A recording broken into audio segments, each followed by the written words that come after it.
किसके बारे में बात करने वाले हैं? ट्रांसपोर्ट ऑफ गैसेस के बारे में बात करते हैं। किसके बारे में? Transport of gases. तो गैसेस का ट्रांसपोर्ट कैसे होता है उसके बारे में देखते हैं कि मतलब लंग्स से जो गैसेस है, ठीक है, हमारे टिश्यू या सेल तक कैसे पहुंचती है, ठीक है, उसके बारे में बात करें। क्योंकि ठीक है, जो ऑक्सीजन रहती है ना, उसकी प्रेजेंस में ना बहुत सारी एटीपी जनरेट होती है, ठीक है, उसके ट्रांसपोर्टेशन को हम देख रहे हैं, ठीक है। और जो टिश्यू में मेटाबॉलिक एक्टिविटी के दौरान जो CO2 जनरेट हो रही है उसको, ठीक है, लंग्स के थ्रू कैसे बाहर भेजते हैं, तो उसके बारे में हम डिस्कस करते हैं, ठीक है। तो सबसे पहले हम बात करते हैं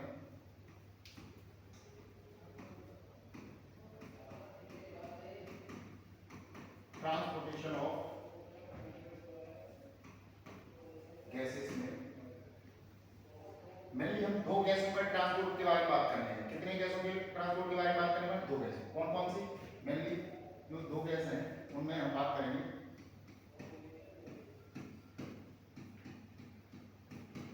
ट्रांसपोर्टेशन ऑफ ऑक्सीजन, ठीक है, और दूसरी गैस है, ठीक है, उसके, ठीक है, ट्रांसपोर्टेशन के बारे में बात करेंगे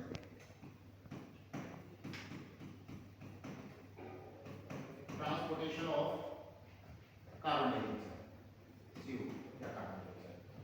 तो बच्चों हम जैसे अगर बात करें कि ट्रांसपोर्टेशन ऑफ ऑक्सीजन कितने फॉर्म में होता है बॉडी में, ठीक है, टू फॉर्म्स में होता है। कितने फॉर्म्स में?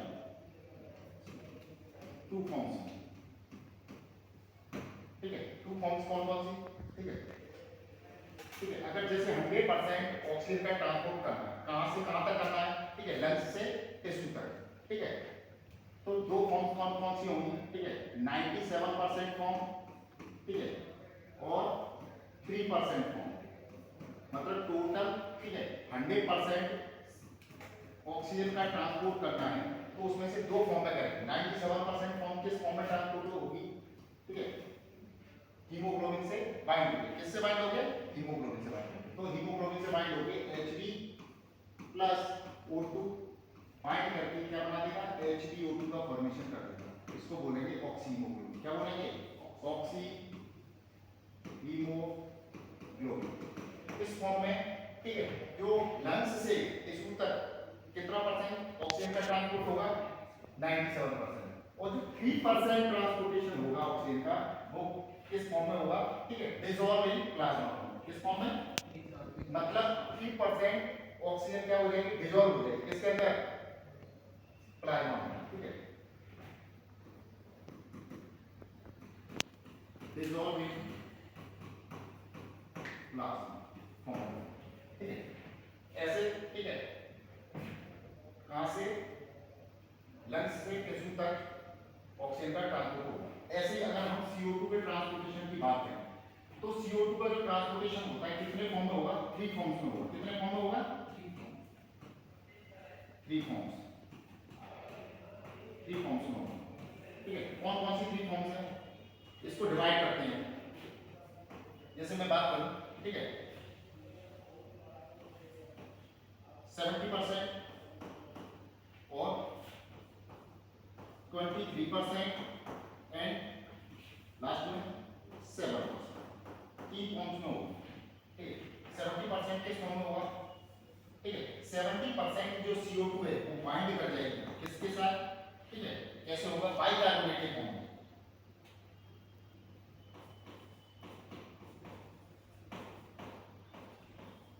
किसके फॉर्म में ट्रांसपोर्ट होगा? बाइकार्बोनेट के फॉर्म में। और जो 23% है क्या? CO2 वो किस फॉर्म में ट्रांसपोर्ट होगी? कार्बोनिल हीमोग्लोबिन के फॉर्म में। किसके फॉर्म में?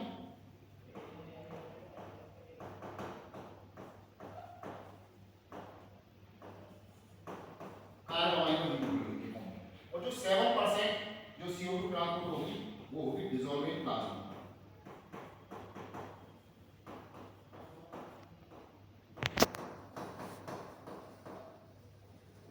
तो सबसे पहले अगर जैसे हम बात करें तो बाइकार्बोनेट कैसे बनेगा? कैसे बनेगा बाइकार्बोनेट के फॉर्म में? कैसे ट्रांसपोर्टेशन होगा? तो इसमें सबसे पहले अगर हम बात करें, ठीक है,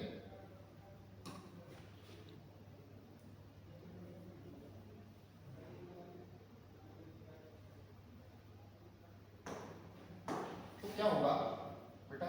ये RBC के अंदर आरबीसी के अंदर ये आरबीसी है, आरबीसी तो जानते ही होंगे रेड प्लस सेल, या इसको बोलते हैं इलेक्ट्रोसाइट। इसके अंदर क्या होगा, सबसे पहले जो CO2 है, CO2 किससे बाइंड कर जाएगी, ये CO2 बाइंड कर जाएगी हमारा H2 के से, किससे बाइंड कर जाएगी, सेल के अंदर H2 तो रहता ही है, और क्या आगे टिश्यू से, कहां से आएगी, टिश्यू से, टिश्यू से ये CO2 किसके अंदर एंटर कर गई, आरबीसी के अंदर, और आरबीसी के अंदर एंटर करते ही CO2 प्लस H2O ने कार्बनिक एनहाइड्रेज एंजाइम की प्रेजेंस में, कौन से एंजाइम की प्रेजेंस में, कार्बनिक एनहाइड्रेज एंजाइम की प्रेजेंस में कार्बनिक एसिड का फॉर्मेशन कर दिया, इसका फॉर्मेशन कर दिया कार्बनिक एसिड का। अब ये कार्बनिक एसिड क्या होता है, हाईली अनस्टेबल होता है, ठीक है, ये रिएक्शन जो रिवर्सिबल मैनर में चलती है, अगर वो आगे जाके डिस्कस करूंगा और मैं बताऊंगा कि कैसे काम करते हैं। तो कार्बनिक एसिड क्या होता है, रिवर्सिबल मैनर में तुरंत ही किसमें ब्रेक डाउन हो जाएगा, H++ बाइकार्बोनेट आयन में, ठीक है, टूट जाएगा, ठीक है, क्योंकि कार्बनिक एसिड क्या बताया मैंने, हाईली अनस्टेबल होता है, ठीक है। अब ये बाइकार्बोनेट आयन, ठीक है, अगर ये मान के चलो आरबीसी है, तो आरबीसी के बाहर वाला जो प्लेस है ये क्या हो जाएगा, दैट इज, इसको इस प्लेस को क्या बोलेंगे हम, जैसे इस प्लेस को हम बोलेंगे प्लाज्मा, क्या बोलेंगे, ये आरबीसी का टोटल ब्लड किसके से मिलकर बना है, फॉर्म एलिमेंट प्लस प्लाज्मा, तो ये प्लाज्मा। अब ये क्या करेगा, ये बाइकार्बोनेट आरबीसी से डिफ्यूज होकर कहां जाएगा, प्लाज्मा, कहां जाएगा, प्लाज्मा, ठीक है, SCO3 डाइल्यूटेड प्लाज्मा। अब क्या होता है प्लाज्मा में, ठीक है, ज्यादातर हम बोलते हैं कि इलेक्ट्रोलाइट वगैरह कहां होते हैं, प्लाज्मा में। अब ये क्या होता है, प्लाज्मा में जो हम साल्ट वगैरह खाते हैं NaCl होगा, तो NaCl ब्रेक होगा, किस किस किस फॉर्म में ब्रेक होगा, Na प्लस Cl नेगेटिव में ब्रेक होगा। अब देखो आयनिक बैलेंस मेंटेन करना है, नहीं आयनिक बैलेंस डिस्टर्ब हो जाएगा तो ऑस्मोलैरिटी चेंज हो सकती है, ऑस्मोलैरिटी चेंज हो सकती है तो सेल में दिक्कत आ सकती है, सेल में क्या दिक्कत आ सकती है, सेल क्या ऑस्मोलैरिटी चेंज होने से क्या होगा, इसका पानी, ठीक है, जो H2 है वो, ठीक है, बाहर निकल सकता है, या इस एंडोऑस्मोसिस से एक्सोऑस्मोसिस जैसी कंडीशन हो सकती है। तो आयनिक बैलेंस को मेंटेन करने के लिए बदले में नेगेटिव आयन बाहर आया है तो नेगेटिव आयन सेल के अंदर जाएगा, जिससे आयनिक बैलेंस मेंटेन रहेगा, समझ में आ रहा है।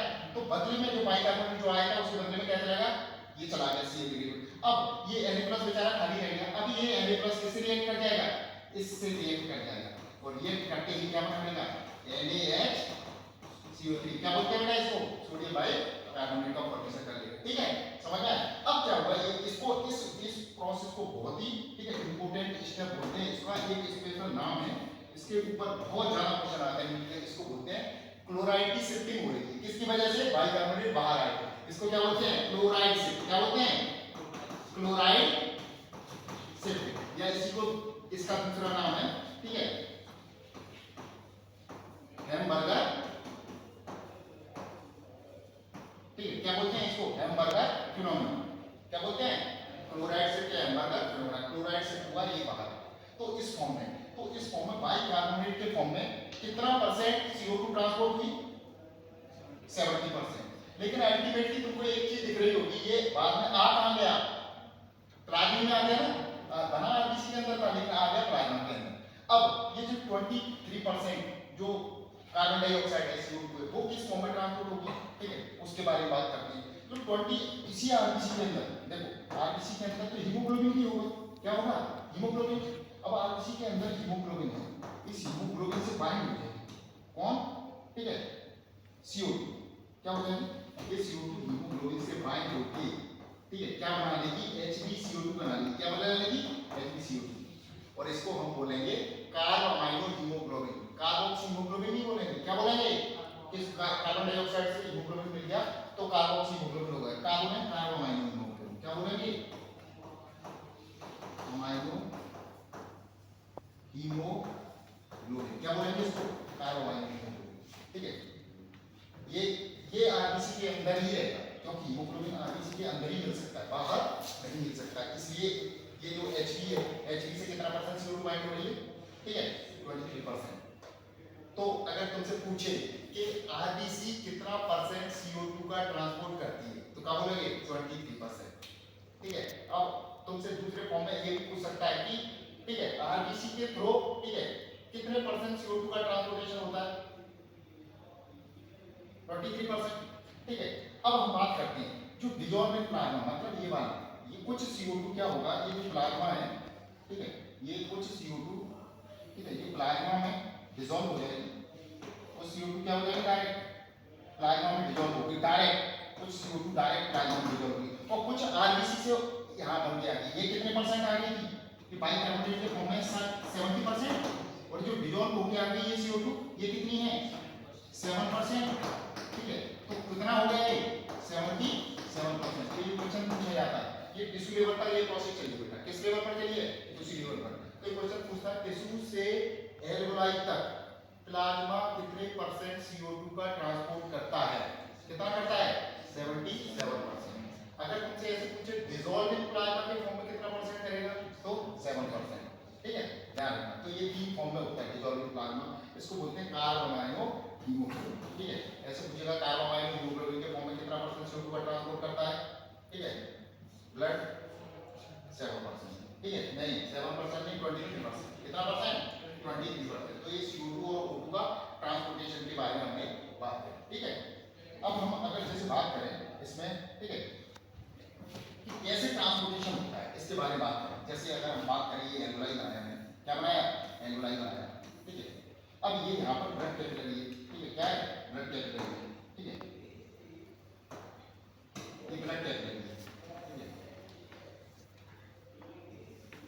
ठीक है, और ये टिश्यू बनाती है, क्या बनाती है टिश्यू बनाती है। तो यहाँ से यहाँ तक कैसे, ठीक है, ट्रांसपोर्ट होता है, ये टिश्यू बनाती है। तो कैसे ट्रांसपोर्ट होगा, ये एल्वेओलाई है, ठीक है, ये टिश्यू है। अल्टीमेटली जो ऑक्सीजन चाहिए किसको, सेल को, सेल या टिश्यू को चाहिए। क्यों चाहिए, क्योंकि इसके अंदर भरा पड़ा है ग्लूकोज। क्या भरा पड़ा है ग्लूकोज, और ग्लूकोज का हमें पता है कि ऑक्सीजन की प्रेजेंस में ऑक्सीडेशन करेंगे तो क्या बनेगा CO2 प्लस H2। इस CO2 को कंटिन्यू बाहर निकालने की भी जरूरत है। क्यों बाहर निकालने की जरूरत है, क्योंकि अगर ये बॉडी में डिपॉजिट होती रहेगी तो क्या हो जाएगा पीएच को चेंज कर देगा। और हमें पता है कि एंजाइम एक स्पेसिफिक पीएच पर काम करती है। ठीक है, अगर पीएच चेंज हो जाएगी तो पूरा डिस्टर्बेंस हो जाएगा, एंजाइम क्या हो जाएंगे इनएक्टिव हो जाएगा, खराब हो जाएंगे कुल मिला के।